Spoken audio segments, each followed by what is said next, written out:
HSC 26 batch আপনাদেরকে বাংলা প্রথম পত্রে 4 থেকে 5টা করে আমি গল্প দিব, কবিতা দিব। এই ক্লাসটা সবচেয়ে গুরুত্বপূর্ণ, সুপার একটা শর্ট সাজেশন দিব। এক সপ্তাহের মধ্যে আপনি রিভিশন করে শেষ করতে পারবেন ইনশাআল্লাহ।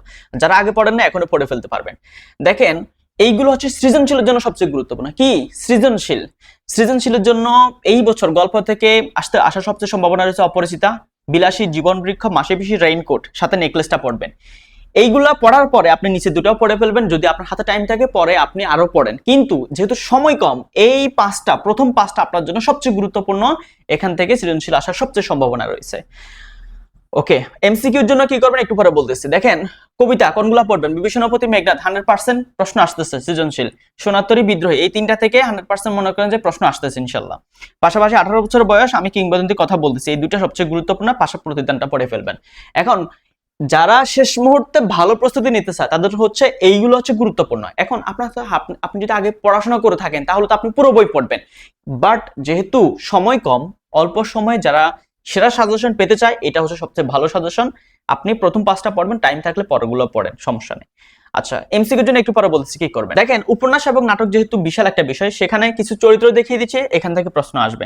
দেখেন, লাল সালুর এখান থেকে মসজিদের চরিত্র, লাল সালুর প্রতীকী তাৎপর্য এবং কুসংস্কার জন্য গ্রামীণ জীবন চরিত্র অত্যন্ত গুরুত্বপূর্ণ। এখান থেকে আসার সব সম্ভাবনা রয়েছে। সিরাজউদ্দৌলা নাটক থেকে নবাব সিরাজউদ্দৌলা এখান থেকে আসবে। ঘসেটি বেগম এবং মির্জাফর থেকে একটা চরিত্র থেকে আসবে। তাছাড়া আপনি ঐতিহাসিক ষড়যন্ত্রের পটভূমি, এই জায়গাও গুরুত্বপূর্ণ। এখন মনে করেন আপনি এইগুলা আপনাকে আমি যেগুলো দিলাম এগুলো হচ্ছে কি সৃজনশীলের জন্য দিচ্ছি। এখন যারা এমসিকিউ ভালো করতেছে তারা কি করবে? প্রশ্ন আসতে পারে। আপনি সৃজনশীলের জন্য বাছাই করে প্রশ্ন পড়বেন। যেহেতু সৃজনশীল আসবে, যে কোনো একটা ধরলে সেখান থেকে প্রশ্ন চলে আসবে, ঠিক আছে? কিন্তু এমসিকিউ তো সব জায়গা থেকে দিতে পারে। তাহলে কি করবেন? আপনি বিগত 5 বছরের প্রশ্নগুলো ঝালাই করে নেবেন।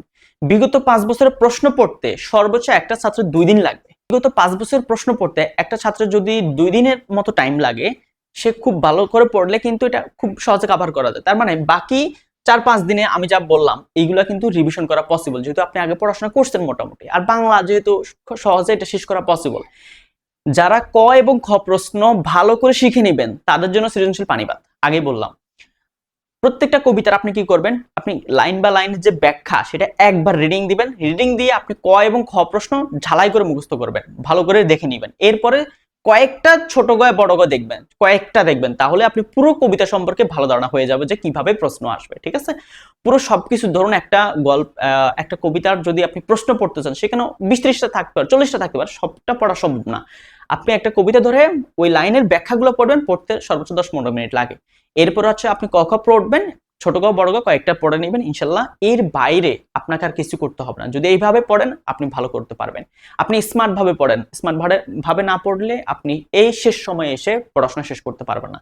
তাহলে এমসিকিউর জন্য বিগত 5 বছরের প্রশ্ন সলভ করতে হবে। আর সিকিউর জন্য আমি যা দেখালাম এর বাইরে আশা করি খুব বেশি কোয়েশ্চেন আসবে না। বাট যেহেতু শেষ সময়, এগুলো আগে পড়েন, পড়ার টাইম থাকলে এর বাইরে যেগুলি আছে সেগুলো পড়ে ফেলেন, ঠিক আছে? সো পরবর্তী কোন সাবজেক্টের আপনার সাজেশন প্রয়োজন সেটা দিয়ে রাখেন, আমি আপনাকে ডিটেলসে সবকিছু জানিয়ে দেবো। Thank you so much. আসসালামু আলাইকুম।